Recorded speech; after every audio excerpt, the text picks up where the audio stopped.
Welcome guys back to my channel. Today I am with my friends and dad and news. But today my mother and again Louis Warren. And we will go to the bank and someone robbed it. The diamond, so you will catch the criminal who robbed it, and you will arrest them so they will not do it again, and they will not escape. Dapat sumagot din sila sa mga tanong ko sa kanila. Mag-uusap na lang kami doon. Pinag-aaralan naman ng DOJ ang mga kasong maaaring kaharapin ng pangalawang Pangulo. Pero maaaring kabilang dito ang grave threat, sedition, at disbarment o ang pagkatanggal ng kanyang lisensya bilang abogado. Noong 2020, isang public school teacher ang inaresto ng NBI matapos mag-post sa social media na bibigyan niya ng 50 million pesos ang sino ng pakatay sa nooy Pangulong Rodrigo Duterte. Sinampahan siya ng kaso of related to cybercrime at paglabag ng Code of Conduct for Public Officials and Employees. Binasura ito ng Cortes Olongapo City dahil sa teknikalidad ng iligal na pag-aresto sa akusado. Para sa DOJ, ang investigasyon kay Duterte ang magiging sukatan kung patas nga ba ang sistema ng hustisya sa bansa. What is on trial here is actually even our justice system. But now we will have the opportunity to show that no one is above the law and that accountability can be exacted. If we are not able to apply the law to other people who have influence and power, what kind of government can we provide? Kasunod naman ng banta ng Vice Presidente, agad na naghigit ng seguridad ang Presidential Security Command sa Malacanang habang dinoble ang bilang ng mga pulis na nagbabantay sa kamera. May makikita ko lang po during sa mga impeachment with President, no? Dinoble natin yung security with President lalo sa mga upcoming activities kaya mas pinag-directing natin yung security. Walang aming higos na pagsuotin ng bulletproof vest ang Pangulo o gumamit ng bulletproof podium pag magtatalumpati siya. Muling nagtagubilin si AFP Chief General Romeo Bronner Jr. sa mga sundalo na manatiling tapat sa konstitusyon sa gitna ng tumitinding sagupaan sa politika. In the past days, we have seen a myriad of events that transpired in our country. Business shaking the political environment of our country. We should not be shaken. Hindi dapat tayo maapektuhan ng masama dahil dito. Sinabi ko natin that we vow to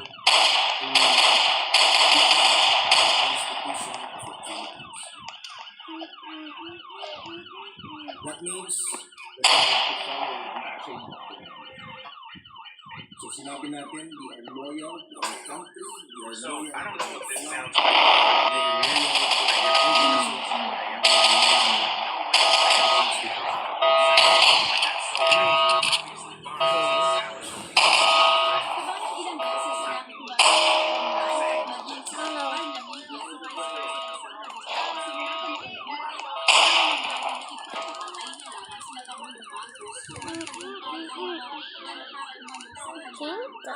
Ngunit itinanggi ng NBI na nakapagod sila ng mga intelligence information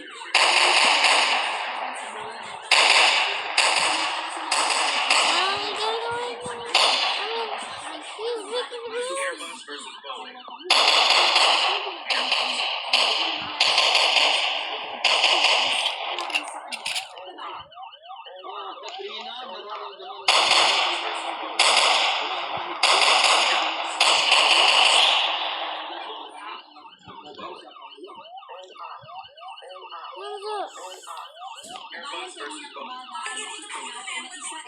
ini-inspeksyon ng masinising yung mga sasakyan na pumapasok dito sa new executive building kung saan nag-opisina.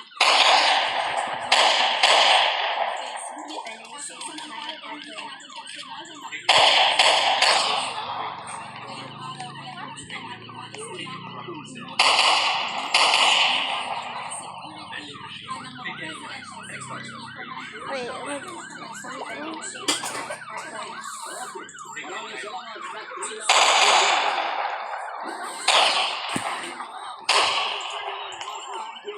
Talagang kontahin Vice President Sara Duterte ay tumatalay siya. Maging sila First Lady Lisa Marcos at Vice Speaker Martin Romualdez. Sinit ng Pangulo na hindi dapat pinagsasabi ang mga kriminal na niya at hanggang pagpigil ni Duterte sa dalawang ng Kongreso na mga dapat ng katotohanan. Pinagpili mo niya na hayang makatak ang bansa.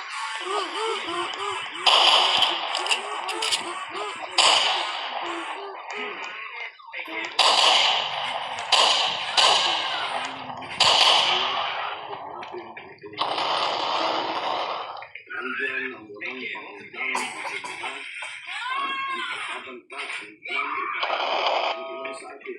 Ang ganun ng kadali, plano sa pagpapagawa sa presidente. Kapatid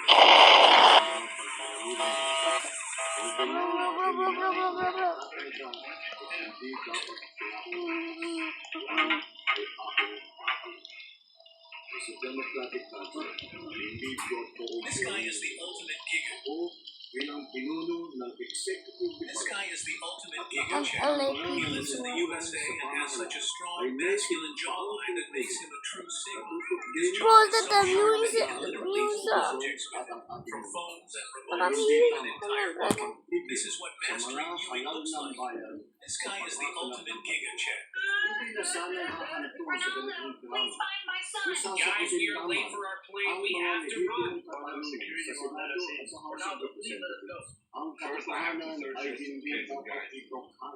Tapos na sana ang usapan Okay, ito. here, Ronaldo. Check Tutuparan mine. lamang ang sinasabi na bilang lingkod bayan. Okay, good. You don't have anything illegal in your suitcase. You can go Hindi through. akat. Guys, who will pass the check? Press like if it is speed. Subscribe if it is messy. Angad ko na mabulaban na ipinaglakuyaran nito sa Filipino. parang usay at Okay, magpapalala sa Speed, your atin. suitcase is fine. Nabinigawang taon din ako ang kulang sa magpapalang kamara ng Kongreso. No way, Go man. Filipino. I have to take a quick look. Kapangyarihan, iginawang sa kanila ang taong bayan ng ating konstitusyon. Dahil dito, ang pinaglanan ko ang kanilang gawain. Guys, we are late for our plane. We have to run. Bahit ang buong executive lahat ng mga First, I ahensya have to search your ay hindi suitcases, guys. nakakaligtas. Para po sila sa ilalim sa kanilang Okay, masusunod here, Ronaldo. posisyon Check mine. bilang isang bansa. Marami tayong mga pag-aamong Okay, dapat good. You don't have anything mga illegal in your suliraning suitcase. dapat You can go through. Guys, who will pass the check? Press like if it is speed. Subscribe if it is messy. But what does even have it? Okay, Speed, your suitcase is fine. You can go to your plane. Can I pass without a check? No way, man. I have to take a quick look. Okay, Ronaldo. Alam natin ang proseso. Parin natin ang batas.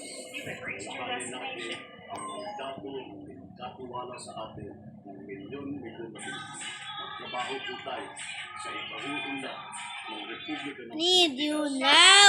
Say it to with the concert. Samantala, iginit President Sara Duterte na maliciously printed out of logical context at hindi tama ang pagkakaunawa sa kanyang mga pahayag tungkol sa bantang ipapatay sina Pangulong Ferdinand Marcos Jr. unang ginangkin sa Araneta Marcos at Speaker Martin Romualdez sa isang open Like letter reaction. bilang tugon sa pahayag ni National Security Advisor Secretary Eduardo Año na isang national security concern. Ang kanyang mga sinabi, hiningi si Duterte ng patunay na nagtanong ang National Security Council o NSC para tukuyin ito. Dagdag ng pangalawang Pangulo, ang pambansang seguridad ay tungkol sa proteksyon ng soberenya ng bansa, Bro, kalikasan MMDA. ng sambayanan at pagpapanatili ng democratic institution. Ang trabaho anya ng NC ay nakatutok lamang daw dapat sa pagbuo ng mga polisiya Bro, at kontrol MMDA. nitong weekend. Inakusahan ni Duterte ang pinapulisan ng pamahalaan ng korupsyon at pinaratangan si House Speaker Romualdez na gusto siyang ipapatay. Sabi ni Duterte, may pinakusap na siyang tao na papatay kina Romualdez, Pangulong Marcos Jr. at First Lady Marcos sakaling may masamang mangyari sa kanya. Long natin. You would like to see a copy of the notice of meeting. The list of attendees, the photos of the meeting, and the notarized minutes of the meeting where the council, present council, Later. councils, Later. who consider the remarks To military training in military and other military stuff.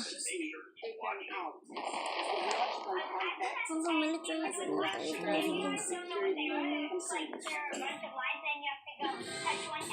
Pagpapatuloy ng pagdinig ng Kamara tungkol sa paggamit ng confidential funds sa kanya. Gotta go. I'm a little bit actually. I'm saying for sure. That's the so that's the end of this of the video, and see you next time. See you next time. Peace.